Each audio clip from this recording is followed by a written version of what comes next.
Hello everyone, welcome back to my channel. आज की video में हम पढ़ेंगे टेंसाइल टेस्ट के बारे में। क्रशिंग टेस्ट को मैं पहले ही एक्सप्लेन कर चुकी हूँ, उसका वीडियो मेरे चैनल पे है, आप जाके चेक कर सकते हैं या फिर मैं उसका लिंक डिस्क्रिप्शन बॉक्स में डाल दूँगी, आप वहाँ से भी उसे ओपन कर सकते हैं। तो चलिए इस वीडियो को स्टार्ट करते हैं। देखिए, कंस्ट्रक्शन वर्क में यूज़ लेने से पहले, चाहे वो स्टोन हो, एग्रीगेट्स हो या फिर कोई सा भी कंस्ट्रक्शन मटेरियल हो, उसके अंदर दो चीज़ चेक करना बहुत इंपॉर्टेंट होता है। पहला उसकी कंप्रेसिव स्ट्रेंथ और दूसरा टेंसाइल स्ट्रेंथ। ठीक है, कंप्रेसिव स्ट्रेंथ हम पहले ही पढ़ चुके हैं। अब बात करते हैं टेंसाइल टेस्ट की। देखिए, ये तो हम सब जानते हैं, कंक्रीट कंप्रेशन के अंदर तो बहुत अच्छा एक्ट करता है, लेकिन टेंशन में थोड़ा वीक होता है।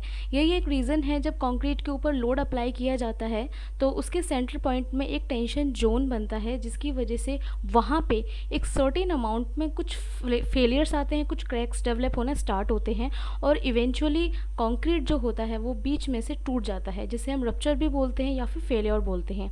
तो ये जो रीज़न है, ये किस वजह से हुआ? ये टेंसाइल स्ट्रेंथ की वजह से हुआ। और ये हमें ये बताता है कि कोई भी मटेरियल कितना टेंसाइल लोड बेयर कर सकता है, वो कितना नहीं कर सकता है। एंड टेंसाइल टेस्ट को हम सिंपल लैंग्वेज में ये भी कह सकते हैं कि किसी भी मटेरियल के ऊपर टेंसाइल फोर्स अप्लाई किया जाता है, ये चेक करने के लिए कि उसका रिस्पॉन्स कैसा दे रहा है वो मटेरियल।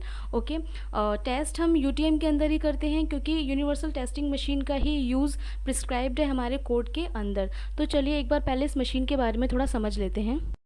यूटीएम दो पार्ट्स में डिवाइड होती है। पहला पार्ट जिसे हम कंट्रोल यूनिट बोलते हैं, जहाँ से हम लोड को एडजस्ट कर सकते हैं। एंड दूसरा पार्ट होता है लोड अरेंजमेंट यूनिट, जहाँ पर स्पेसिमेन रखा जाता है और स्पेसिमेन के ऊपर टेंसाइल फोर्स लगाया जाता है, जिससे वो मटेरियल जो है वो दोनों साइड से खिंचता है, पुलिंग फोर्स एक्ट करता है उसके ऊपर। एंड सेंटर पॉइंट में टेंशन जोन होता है, जिसकी वजह से वो एंड में जाके फेल हो जाता है। एक बार इसका क्रॉस सेक्शन देख, फिगर में देखिए हम इसको क्लियरली समझ सकते हैं। इसमें एक मूविंग क्रॉस साइड होता है, लोड सेल होता है, लोड सेल के जस्ट नीचे होल्डिंग ग्रिप्स लगे होते हैं, जो दोनों साइड से इक्वली स्पेसिमेन को होल्ड करने का काम करते हैं। और नीचे स्टेशनरी बेस होता है। जब हम कंट्रोल यूनिट से लोड को बढ़ाते हैं, लोड की फ्रीक्वेंसी को बढ़ाते हैं, तो ये जो मूविंग क्रॉस साइड्स होते हैं वो दोनों साइड से स्पेसिमेन पर पुलिंग फोर्स एक्ट करता है, दोनों साइड से पुलिंग फोर्स लगता है, जिसकी वजह से सेंटर के अंदर टेंशन जोन। देखिए, जितनी देर तक लोड की फ्रीक्वेंसी को हम बढ़ाएंगे, जब तक ये कंडीशन ना आ जाए। देखिए, बीच में से आपको दिख रहा है सेंटर पॉइंट पे टेंशन जोन होने की वजह से ये बीच में से फेल हुआ, बीच में से टूटा है। ठीक है, यूटीएम मशीन के अंदर एक डिवाइस होती है, एक पार्ट होता है जिसे हम एक्सटेंसोमीटर भी बोलते हैं। ये क्या काम करता है? ये मेजर करने का काम करता है, इलॉन्गेशन और स्ट्रेन को मेजर करने का काम करता है, जिसे हम बाद में ग्राफिकली कैलकुलेट करके देखते हैं और रीडिंग को नोट करते हैं। Now guys, let us talk about tensile test specimen. देखिए, टेंसाइल टेस्ट के लिए वैसे तो आप कंक्रीट का कोई क्यूब ले सकते हैं या फिर कंक्रीट सिलेंडर ले सकते हैं, लेकिन हम ज़्यादातर करके क्या लेते हैं, हम एक थ्रेडेड शोल्डर पीस यूज़ करते हैं स्पेसिमेन का, जिसे हम डॉगबोन टाइप का स्ट्रक्चर भी बोलते हैं। आप इस फिगर में इजीली देख सकते हैं। इसके अंदर दोनों साइड जो आप देख रहे हैं, जो दोनों पोर्शंस हैं इसके, वो थ्रेडेड होते हैं, जिस वजह से इसे हम डॉगबोन टाइप स्ट्रक्चर भी बोलते हैं, क्योंकि ये कुछ कुछ उससे सिमिलर होते हैं। उसमें गेज लेंथ होता है and distance between shoulders and overall length of specimen, ये तीनों चीज़ें अलग अलग डायमेंशंस की प्रोवाइड करवाई जाती हैं। जो गेज लेंथ होती है वो डायमीटर की 5 टाइम होती है। अगर मान लीजिए आपका डायमीटर 16 सेंटीमीटर है, तो गेज लेंथ स्पेसिमेन की 80 सेंटीमीटर ही होगी। एंड लास्ट थिंग, जो गेज लेंथ होती है, ये वो पार्ट होता है जो कि लोडिंग के टाइम पे इलोंगेशन इसी पार्ट के अंदर प्रोड्यूस होता है, या फिर सिंपल लैंग्वेज में बोले कि the portion of the specimen which undergoes elongation during the test, which is called length of the gauge portion and also called gauge length. Okay, अब बात करते हैं प्रोसीजर की। देखिए, प्रोसीजर बहुत सिंपल है, बिल्कुल क्रशिंग टेस्ट के सिमिलर है। इसमें भी हमको दोनों कंडीशन में टेस्ट करना है, ड्राई और वेट। ड्राई कंडीशन के लिए स्पेसिमेन को 105 डिग्री सेल्सियस पे 24 आवर्स के लिए हम ओवन के अंदर रखेंगे, ओवन ड्राई करेंगे। एंड वेट सैंपल के लिए हम स्पेसिमेन को 72 आवर्स के लिए रूम टेम्परेचर पे, यानी कि 20 to 30 डिग्री सेल्सियस पर हम इसको वाटर के अंदर डिप करके रखेंगे। उसके बाद दोनों स्पेसिमेन को हम अलग अलग कंडीशन में चेक करेंगे, एंड जिस पॉइंट पे आके स्पेसिमेन के अंदर हमको फेलियर दिखता है या फिर कोई क्रैक्स दिखते हैं, उस कंडीशन पे हम क्या कर लेंगे, लोड, जितना भी लोड की जो फ्रीक्वेंसी है उसे हम नोट कर लेंगे।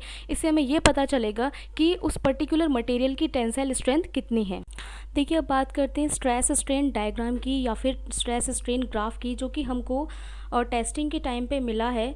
देखिए, जो फर्स्ट पॉइंट है, पॉइंट ऑफ प्रोपोर्शनलिटी, जिसे हम पी से डिनोट करते हैं, elastic limit, upper yield point, lower yield point, ultimate strength and fracture या फिर रप्चर जिसे हम बोलते हैं, इसके बीच में हमको एक ग्राफ मिला है। तो ये अलग अलग सिचुएशन है, अलग अलग पॉइंट है जहाँ पे स्पेसिमेन के ये सारे पॉइंट्स डेवलप हुए हैं, ये सारी कंडीशन डेवलप हुई हैं। इनको हम एक एक करके ब्रीफ में समझ लेते हैं। सबसे पहले बात करते हैं पॉइंट ऑफ प्रोपोर्शनलिटी की, जिसे हम पी से डिनोट करते हैं। देखिए, जहाँ पे हमको पॉइंट ऑफ प्रोपोर्शनलिटी मिला है, ये हमें क्या बता रहा है कि स्ट्रेस और स्ट्रेन के बीच में जो रिलेशनशिप है वो क्या है।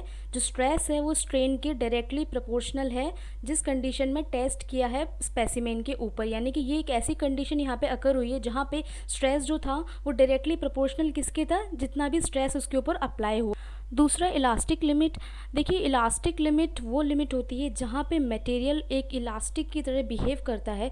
अगर हम मटेरियल के ऊपर से इस कंडीशन में यानी इलास्टिक कंडीशन में लोड रिमूव कर देंगे तो स्पेसिमेन वापस अपनी ओरिजिनल जो शेप है उसको रिगेन कर लेता है।